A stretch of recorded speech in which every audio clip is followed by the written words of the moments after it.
ప్రజలందరికీ విజ్ఞప్తి అమ్మ, మనకి స్వచ్ఛరథం కార్యక్రమం ద్వారాగా మనకి ఇంట్లో ఉన్న ప్లాస్టిక్ వ్యర్థాలు కానీ లేదా ఇనుము అంటే పాతబడిపోయిన ఇనుము కానీ అలాగే గాజు సీసాలు కానీ ఏవైనా సరే మనకి మీరు వారానికి ఒకసారి మీరు ఇంటి దగ్గర ఇలాంటి గోన్లో కానీ లేదంటే ఏవైనా మీ దగ్గర ఉన్న పెద్ద ఏవైనా వస్తువులు ఉంటే వాటిలో కూడా పెట్టి వస్తే మీకు వారానికి ఒకసారి ఈ స్వచ్ఛరథం అనేది మన ఊరికి రావడం జరుగుతుంది. ఆ ఊరికి వచ్చిన తర్వాత మీరు ఆ ప్లాస్టిక్ని కానీ ఇనుముని కానీ ఇస్తే మనకి ఇక ప్రతి దానికి కూడా ఒక రేటు ఉంటుంది. ఆ రేటు తర్వాత మన ఇంట్లో కావాల్సిన నిత్యావసర సరుకులు అనగా కందిపప్పు కానీ మినప్పప్పు కానీ లేదా పంచదార కానీ మన ఇంట్లో కావాల్సిన నిత్యావసర వస్తువులు మీరు ఆ ప్లాస్టిక్ వ్యర్థాలని మాకు ఇవ్వడం ద్వారా మీరు ఇక్కడి నుంచి తీసుకెళ్ళవచ్చు.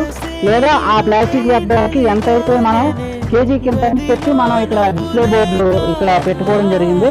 అది కేజీకి ఇంత అని చొప్పున మీరు మళ్ళీ మా దగ్గర డబ్బులైనా తీసుకోవచ్చు లేదా నిత్యావసర సరుకులైనా చూసుకోవచ్చు. మీకు మన ఇంట్లో కావాల్సిన నిత్యావసర వస్తువులు సబ్బులు కానీ షాంపూలు కానీ ఇతరత్ర వస్తువులు కానీ అలాగే పిల్లలకు తినడానికి స్నాక్స్ కానీ లేదా పంచదార కానీ ఏవైనా మీరు పొందొచ్చు. అలా మన పంచాయతీకి వారానికి ఒక రోజు దొరుకుతుందమ్మా.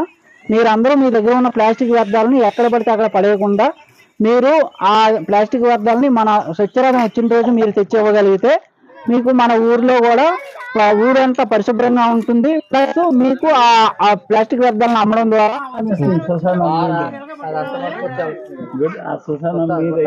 ఇవ్వండి. ఇదిగో అమ్మ కాటా వేసి మీకు ప్రతిదీ కూడా మీకు చూపిస్తారు. ఆ కాటా ద్వారా వచ్చిన తర్వాత ఎంత కేజీకి ఎంత వచ్చాయని చెప్పి మనకి ఆ రేటు ప్రకారం మీకు మా దగ్గర ఉన్న వస్తువుల్లో